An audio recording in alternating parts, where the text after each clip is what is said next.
Fir'aun ini didakwai 10 tahun oleh Nabi Musa alaihissalam. Setiap hari didakwain, tetap menolak.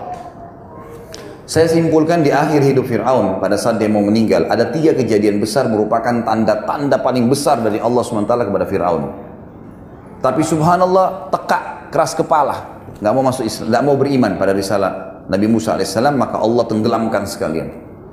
Kejadian yang memuncak adalah yang pertama, waktu Fir'aun lihat Musa alaihissalam terus mendakwai, setiap hari bertambah pengikutnya, maka dia bilang, "Hai Musa, saya yakin kau penyihir." Musa udah bilang, "Saya bukan penyihir. Tongkatmu bisa berubah jadi ular, ini mukjizat dari Allah. Tanganmu bisa mengeluarkan cahaya." Karena Musa alaihissalam kalau tarik dari bawah ketiaknya, tangan kanannya keluar cahaya terang sampai silau, matanya Fir'aun nggak bisa melihat. Tetap dia bilang itu sihir. Sebagai bukti sihir, saya akan tantang kamu dengan penyihir-penyihir saya. Baik, kalau Musa mengatakan kalau itu yang kau ambil putusan, silahkan, gitu kan? Iklankanlah di seluruh wilayah Afrika, seluruh Eropa, wilayah kekuasaannya, panggil semua penyihir yang merasa punya ilmunya paling hebat datang. Fir'aun undang. Fir'aun sudah dianggap Tuhan, datang semua dan boleh minta imbalan apa saja. Terkumpul dalam beberapa riwayat, ada yang mengatakan 1000 penyihir, ada yang mengatakan 10.000 penyihir. Kita ambil jumlah terbesar lah, 10.000 penyihir datang. Semua mengaku hebat. Begitu mereka ketemu sama Fir'aun, sebelumnya Fir'aun sempat tanya Musa, "Wahai Musa, kapan nih pertandingan kita, kapan nih antara kamu dengan penyihir-penyihir saya?" Musa alaihissalam tahu ada satu hari dulu, di zaman itu namanya hari zina, Yaumuz Zina, dalam Al-Quran dikatakan. Hari zina ini Bapak Ibu sekalian adalah hari di mana Fir'aun keluarkan singgasananya di depan halaman istananya, lalu orang-orang pada datang menyembah dia, semua yang nyembah dikasih apa yang dia minta. Seperti itulah. Sama dengan Namrud, mirip. Tapi ini ada hari memang ditetapkan setiap bulan, hari itu dikenal dengan hari zina, gitu kan. Bukan perzinahan ya, tapi zina ini bahasa Arab dalam makna lain artinya perhiasan. Karena Fir'aun mengeluarkan singgasananya penuh dengan perhiasan-perhiasan emas, kemewahan yang luar biasa, supaya memukau dan orang makin yakin dia Tuhan. Kata Musa, hari zina saya akan tantang kamu hai Fir'aun, pada saat kau lagi dianggap Tuhan itu. Gitu. Baik, Fir'aun dengan sombongnya mengatakan baik, kumpul semua orang. Dan pada saat itu memang lagi berkumpul banyak orang. Beberapa athar menyebutkan sampai puluhan ribu orang berkumpul. Kumpul semua orang. Lalu datanglah penyihir-penyihir ini lalu berkata kepada Fir'aun, "Wahai Fir'aun, apa balasan kami nih kalau kami menang?" Kata Fir'aun, "Apa saja yang kalian minta. Dan kalian akan menjadi orang-orang pendekat saya, dia menjadi penasihat-penasihat saya. Mau apa saja bisa dapat." Lalu kata mereka, "Mana lawan kami?" Kata Fir'aun, "Itu sana, 2 orang, Musa dan Harun." Mereka bilang, "Cuma 2 orang itu yang kita lawan." Penyihir-penyihir dengan sombongnya menantang, "Cuma 2 orang, lalu untuk apa semua penyihir ini?" Gitu. Kata Fir'aun, "Bunuh dulu dia. Hilangkan orang ini, baru kau bisa dapat. Tidak usah anggap remeh." Baik. Semua penyihir-penyihir ini sepakat kumpul. Kita nggak usah lama-lama nih, mumpung lagi ditawarkan jabatan yang tinggi, keluarin ilmu pamungkas kita saja. Ilmu tertinggi dalam ilmu sihir adalah ilmu mengubah benda yang tadinya tidak bergerak jadi bergerak, atau berubah dari wujud aslinya berubah ke wujud yang lain, gitu kan? Seperti misalnya tali berubah jadi ular, pohon kesannya bergerak, tidak ada suara tiba-tiba kesannya ada suara, dan seterusnya. Seperti itulah. Untuk menakut-nakuti orang, karena kalau seseorang tidak takut maka tidak akan berpengaruh semua itu. Syaitannya nggak bisa buat apa-apa. Lihat tuh para penyihir-penyihir sekarang, kalau mereka mau menghipnotis orang, gitu kan, di TV menepuk orang supaya bisa buat seperti yang dia mau, sistem penyihir yang dilakukan, harus orang-orang itu dulu dikuasai sama dia, minimal takut, minimal percaya, baru bisa. Kalau tidak percaya atau tidak takut, disuruh turun dari panggung, nggak bisa. Dianggap nggak bisa. Karena ini nggak bisa dipengaruhi oleh syaitan, gitu kan. Orang kalau punya keyakinan kuat tidak bisa. Gitu. Maka akhirnya penyihir-penyihir ini pun berkata, kita keluarin pamungkas ilmu pamungkas. Apa itu? Tali-tali diubah jadi ular.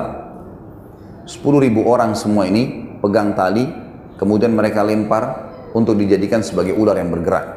Pertamanya mereka bilang pada Musa, "Wahai Musa, kamu yang nunjukkan kemahiranmu dulu atau kami duluan?" Kata Musa, "Silahkan duluan, lihatkan saja." Maka mereka pun akhirnya, kata Allah, mengubah tali-tali mereka, yukhayyalu min sihrihim annaha tas'a, mengubah dengan sihir mereka seakan-akan tali itu bergerak, berubah jadi ular dan bergerak. Maka semua orang bersorak-sorak waktu itu. Luar biasa ini kejadiannya dan banyak puluhan ribu orang yang menyaksikan.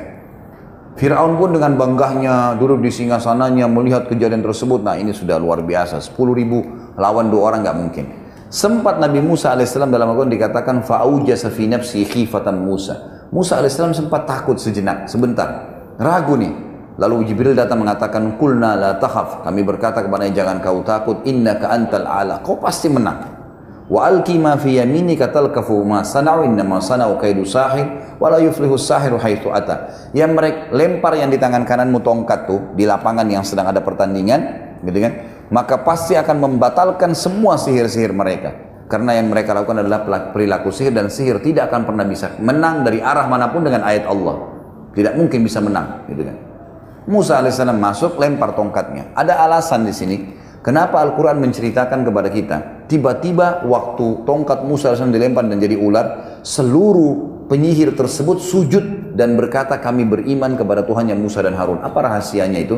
Karena ternyata penyihir-penyihir ini tahu, tali yang mereka lempar jadi ular tidak bisa menyerang. Jadi kalau kita pun mengatakan Bismillah atau A'udzubillah, bisa kembali kepada wujud aslinya. Batal tuh, setan yang menghiasinya hilang. Maka mereka tahu betul itu sihir. Musa alaihissalam lempar tongkatnya berubah jadi ular besar. Mereka ular kecil, ini ular besar. Dan ularnya Musa alaihissalam jalan lalu makan. Dimakanin satu-satu tuh ular mereka. Semua sampai ular terakhir yang 10.000. Maka karena kejadian tersebut kata Allah faulqiyas saharatu sujada. Semua penyihir sujud tiba-tiba. Qalu amanna bi rabbi Musa wa Harun. Kami beriman kepada Tuhannya Musa dan Harun, gitu kan. Ini kejadian di depan matanya Fir'aun, di depan seluruh pengikutnya pada saat itu. Berarti dikalahkan nih. Dan Musa alaihissalam sekali lagi tidak minta Fir'aun untuk tinggalkan kerajaannya, tidak. Cuma beriman sama Allah, tetap kamu raja. Gak diganggu sebenarnya. Tapi tetap kejadian ini tidak membuat Fir'aun beriman. Gak beriman. Lalu apa yang terjadi? Kita lihat kejadian besar yang kedua. Allah datangkan lagi, ini saya bilang Bapak Ibu sekalian, kalau orang tidak gunakan akal fikirannya, hati nuraninya, sudah ada peringatan tidak dipegang, sudah ada peringatan, ya, sudah ada sampai kepada kita informasi untuk ibadah, tidak mau ibadah, maka nanti Allah datangkan peringatan lebih besar daripada itu. Kejadian kedua yang besar pada saat itu, berjalanlah kehidupan Fir'aun seperti biasa, Musa alaihissalam juga berdakwah, lalu Allah timpahkan cobaan yang berat yang kedua kepada Fir'aun dan pengikutnya, ditimpakan musim peceklik. Kering, Mesir kering, nggak ada air, sampai sungai Nil yang merupakan sumber kehidupan utama masyarakat Mesir habis airnya, habis kering, nggak ada air. Fir'aun berusaha secara manusiawi, gitu kan, mendatangkan air, berikan tumbal. Ini sungai Nil ini sudah dilemparin sapi, lemparin kambing, lemparin anak gadis, tumbal, nggak ada airnya. Lalu dia lakukan upaya yang terakhir sudah bertahun, ini berjalan setahun atau 2 tahun. Kata ulama berbeda pendapat, setahun atau 2 tahun terjadi musim peceklik yang panjang. Tidak ada lagi air. Lalu Fir'aun melakukan upaya terakhirnya adalah membiayai prajurit-prajuritnya untuk pergi keluar Mesir. Di wilayah Afrika yang lain ada air. Datangkan air. Tapi karena kemarau panjang, habis air. Dengan hikmah Allah, prajurit-prajurit yang jumlahnya ratusan ribuan orang pergi ambil air itu, mereka kehausan tengah jalan, mereka minum air itu. Sehingga tidak ada air. Terakhir sekali pengawalnya Fir'aun mengatakan, nih ya Fir'aun, air tinggal ini, segelas ini, nggak ada lagi. Ini habis anda minum, nggak ada lagi air, sudah habis. Sudah tidak ada lagi, upaya semua sudah dilakukan, tidak ada yang ditinggalkan, semua uang sudah dikeluarkan, tenaga sudah dikirimkan, tumbal-tumbal, kembang 7 warna sudah dilempar, segala macam, nggak ada manfaatnya. Fir'aun bilang, ini lucunya Tuhan bermusyawarah nih. Apa saran kalian? Mereka semua diam, tidak ada lagi. Apa yang mau dilakukan? Semua sudah dilakukan upaya maksimal. Dan begini caranya Allah mengingatkan sebenarnya. Gitu kan? Terakhir ada satu orang penasihatnya bilang, begini Fir'aun, ada satu yang belum anda lakukan. Tinggal satu ini. Nggak ada lagi sudah. Fir'aun dengan semangat, apa itu? Anda belum minta kepada Tuhannya Musa. Tinggal itu tuh yang belum. Yang lain semua sudah kita usahakan. Maka dengan semangat dia mengatakan, baiklah, panggil Musa. Dengan hikmah Allah, Musa alaihissalam dengan orang-orang beriman ini tinggal di satu lokasi, gitu kan? Di wilayah Mesir juga, di pinggiran Mesir, ada sumur, airnya banyak. Jadi orang beriman subur saja, nggak ada masalah. Dan Fir'aun tidak tahu kalau ada sumur di situ. Musa alaihissalam hidup makmur, nggak ada masalah. Datang Musa alaihissalam ke istana. Fir'aun tidak mau tunjukin ya kelemahannya. Lalu dia bilang, wahai Musa, kau mengaku punya Tuhan yang bisa mampu mengerjakan apa saja. Bukan begitu? Kata Musa, iya benar. Baik, sekarang kau tahu Mesir lagi ditimpa paceklik, panas. Sungai Nil pun habis airnya. Ini masyarakat kehabisan air. Kalau Tuhanmu bisa turunkan hujan dari langit, maka saya akan beriman. Musa alaihissalam senyum berkata, wahai Fir'aun, betul yang kau ucapkan ini? Kalau Allah Tuhanku, diulangi begini, Tuhanku dan Tuhanmu Allah menurunkan air dari langit dan hilang nih masalah di Mesir, kau akan beriman? Kata Fir'aun, kalau Tuhanmu turunkan hujan dari langit yang saya tidak bisa lakukan, tentu saja. Gitu kan? Dan ini jadi saksi semua nih, orang-orang dayang-dayangnya, perdana menterinya, semua jadi saksi semua. Di depan mata Fir'aun, Musa alaihissalam angkat tangan mengatakan, ya Allah, zat yang telah menahan turunnya hujan untuk masyarakat Mesir. Jadi bahasanya jelas, ini yang menahan hujan kamu ya Allah, gitu kan? Ya Allah, zat yang telah menahan hujan untuk masyarakat Mesir, turunkanlah hujan ini sebagai tanda kebesaranmu. Belum Musa alaihissalam turunkan tangannya, hujan lebat sebulan. Sebulan non-stop, sampai sungai Nil penuh. Semua masyarakat hidup tenang lagi kembali. Pertanyaannya, berimankah Fir'aun? Fir'aun mengucapkan kalimat kufur, Bapak Ibu sekalian. Hati-hati dengan kalimat begini. Begitu sudah subur semua, kata Fir'aun apa? Sudah sekarang saatnya hujan turun. Hanya itu. Ini seperti Bapak Ibu sakit, bertahun-tahun berobat, gitu kan? Nggak sembuh-sembuh. Satu kali sholat tahajud, mulai berdoa sama Allah, terus tiba-tiba ketemu dokter, ketemu resep sembuh. Wah, dokter saya hebat. Subhanallah. Allah yang sembuhin gitu. Kok bisa dokternya? Dokter kan semua resepnya semoga lekas sembuh, tidak ada pasti sembuh. Enak benar kita kalau ke dokter dia bilang pasti sembuh, itu luar biasa. Nah, ini tidak ada dokter begitu, sehebat apapun dia, gitu kan? Jadi harusnya hati-hati dengan kalimat kufur begini. Baik, berjalan kehidupan lagi. Ternyata dengan kejadian tersebut tersebar satu wilayah Afrika. Kalau Fir'aun yang kita akui sebagai Tuhan juga minta tolong sama Tuhannya Musa. Berarti Tuhannya Musa lebih hebat tuh. Banyak orang beriman kepada Musa alaihissalam, beriman kepada Allah. Fir'aun melihat komunitasnya dia makin kecil, tinggal yang di sekitar kerajaan. Yang lainnya ini kena tampiasan dakwanya Musa alaihissalam. Tidak juga mau beriman, padahal Musa tidak minta kerajaannya. Musa bukan datang mau merebut kerajaannya nih. Didakwahin baik-baik, cuma beriman kamu tetap dengan kerajaanmu, silahkan dengan kekayaanmu, dengan pakaian mewahmu, silahkan. Tapi hukum Allah berlaku. Nggak mau. Akhirnya dia kerahkan, ada pasukan khususnya Fir'aun. Kalau kita mungkin Kopassus khusus. Fir'aun tidak pakai kecuali dalam keadaan darurat. Dikeluarkan pasukan tersebut, ditambah dengan seluruh pasukan perangnya. Kata Fir'aun, sekarang saya akan bunuh Musa. Jadi bukan beriman, malah mau bunuh Musa. Musa alaihissalam begitu dengar Fir'aun keluar dengan pasukannya manusiawi, dia pergi. Musa alaihissalam pergi, lari terus dikejar oleh ini ribuan pasukan, gitu kan?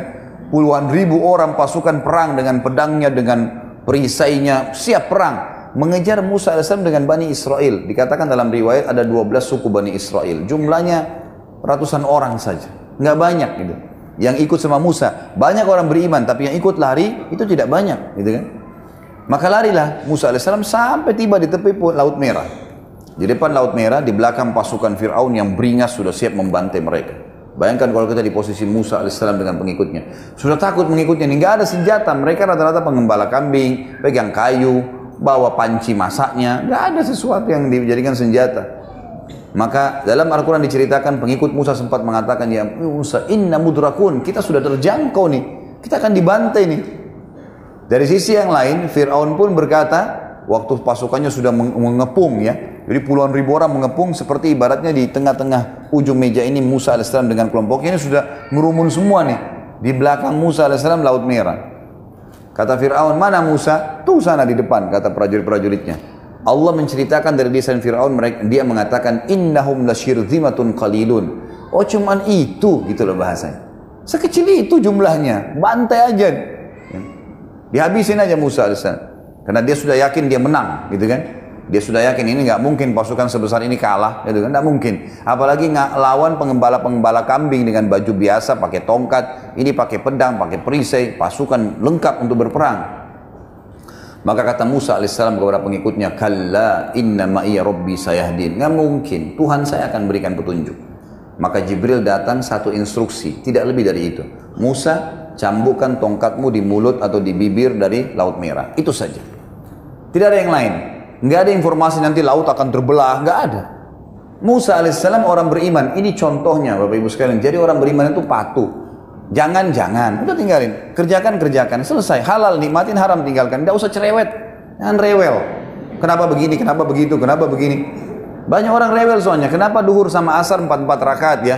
Sama-sama siang. Kenapa nggak jam 2 aja 4 rakaat? Loh Tuhan maunya begitu. Kok kamu yang ngatur ini aneh? Ciptaan mengatur nggak mungkin. Makhluk mengatur pencipta nggak mungkin.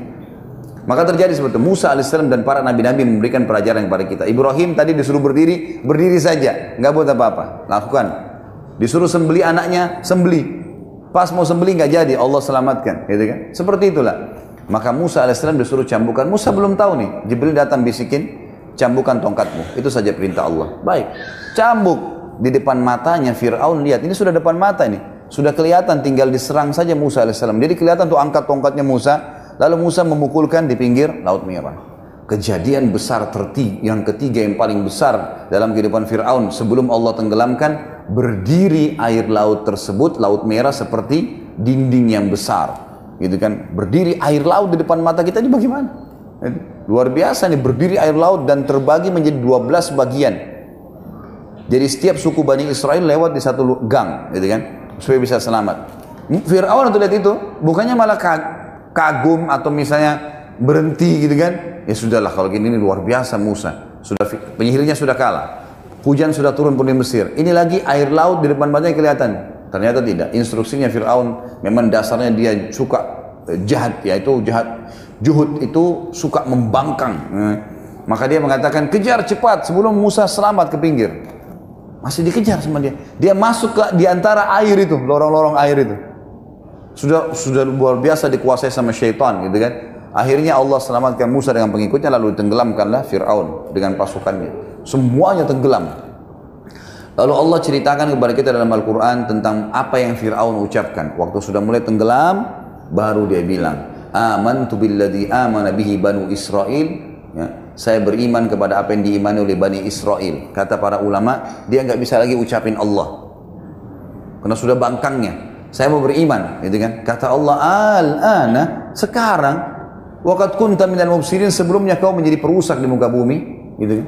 Gimana caranya? Hari ini kami akan selamatkan badanmu sebagai tanda-tanda kebesaran untuk orang-orang yang datang setelahmu. Sampai sekarang di museum di Kairo bisa dilihat muminya Fir'aun, masih ada. Jelas ada fisiknya, inilah orang yang membangkang kepada Allah. Seperti itu. Maka habislah kehidupan Fir'aun yang penuh dengan kerajaan, kekayaan, kelebihan fisik, pasukan yang kuat, hanya karena kufur kepada Allah.